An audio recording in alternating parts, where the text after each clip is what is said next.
hang it over your neck.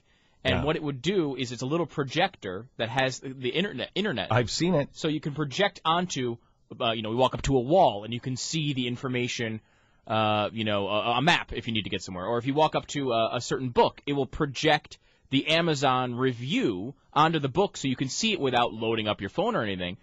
This could be something for Obama. If he were to walk up to someone in a meeting line, it could just scroll what he should say on their T-shirt. I mean, this is valuable technology. It's valuable. It's fantastic. Okay, so here's the thing. I'm not saying that the president is. I'm not saying that the president is being controlled by anybody. Don't get me wrong. There's no star chamber with anybody writing it in. What the president is doing right now, I believe, is if you listen to when he's off script last night, it doesn't. Just try to listen without a partisan viewpoint.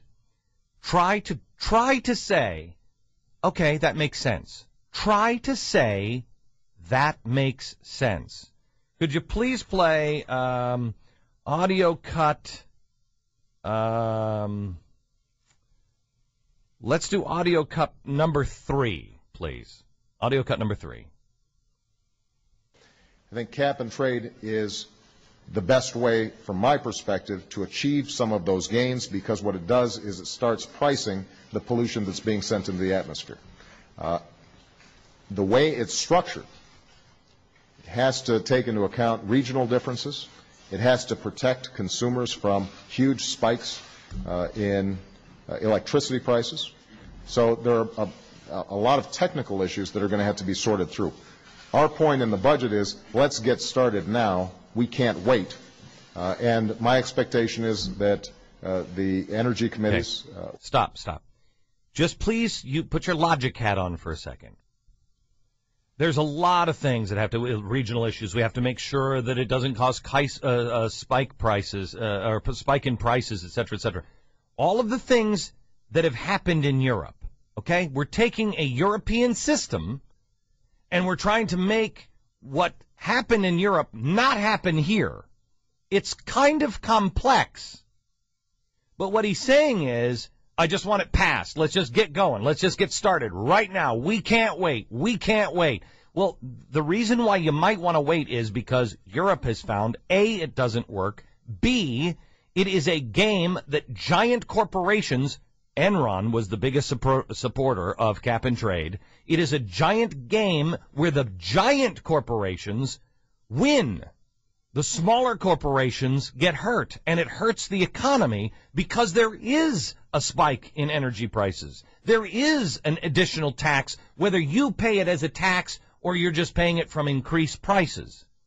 And at this time in our country's history, we should at least, let's just say, stay open-minded. You're not against cap and trade, but we should at least think it through and really have the discussion and the debate on how the best way, let's say everybody's for it, how do we implement it? Put your thinking cap on and put yourself in this scenario. You want to build a house, okay? You want to build a house, you know you want to build a house, and you got a builder. And the builder is like, I want to build a house. We can't wait. We got problems. You guys have a leak in your roof, and your one wall is about to fall down. So you got to build a house right now. If you were going to build a house, especially an enormous, a wildly expensive house, especially at a time both widely credited with this particular structure was critical. It could cripple your family, could just bury your family, or it could protect your family and make everything great. Let's say everybody says, yes, we want to build that house. Would you, in your wildest dreams, if a contractor came into you and said, look, we just got to go. We got to go. Well, wait a minute. Hang on just a second. We haven't even designed the house yet. Well, we know it's going to have 4 walls and a roof. We know pretty much. I mean, sure, there's going to be, different things going on, where you want the kitchen, where you want this, where it's going to sit on the land. Do we even have the land? No, we don't even have the land yet. well, you know what?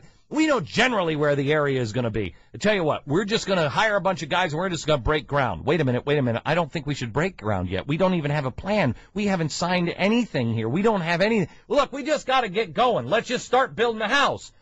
No one would ever do that. Why does this president insist over and over and over again, we must do it right now? He's done it with health care. We have $635 billion being pulled off for a health care plan that doesn't exist. We got to do it now. We got to have this money. We got to put where is that money even going? Is there an escrow account? Virus database has been updated. Who is accounting for the $635 billion that just have been pulled off to the top, and we don't even know what the program is? Where is the money going? Cap and trade. Let's just get it going. We just got to go. We got to act now. We'll worry about the details later. That is the height of irresponsibility. Is anybody using logic? Do I have time to play one more clip? Let me play it's 2.5 minutes. You know what? Let me come back and I'm going to play another clip for you. And it's the same thing. It doesn't, when he's off the teleprompter, it doesn't make sense. The reason I think they're using so much teleprompter is because this is a path that he's got to cut surgically. Because you go out and make one deviation, it's a house of cards. It's not built on common sense, and it's not built on logic. Last night, or yesterday, during testimony, the Republicans and the Democrats were saying, wait a minute. You guys want power. You, Barack Obama, the Fed, and the Treasury. You want the power to just take over companies when you decide it's okay. When you think it's a threat to the economy, you'll make the choice to just take companies over. Are you kidding me? When and where? Give me some tenet from our founding fathers. Something where anyone in the history of our country from 1914 on said the president, can you imagine giving that kind of power to George W. Bush? They don't even want him to have the power to do war. Everything's got to go through the Congress, but they're going to allow him. You know what? They don't hate business. They just hate private business. Business and big corporations, they're all for, as long as they control it. Oh, danger, Will Robinson, danger. All right, last week, General Motors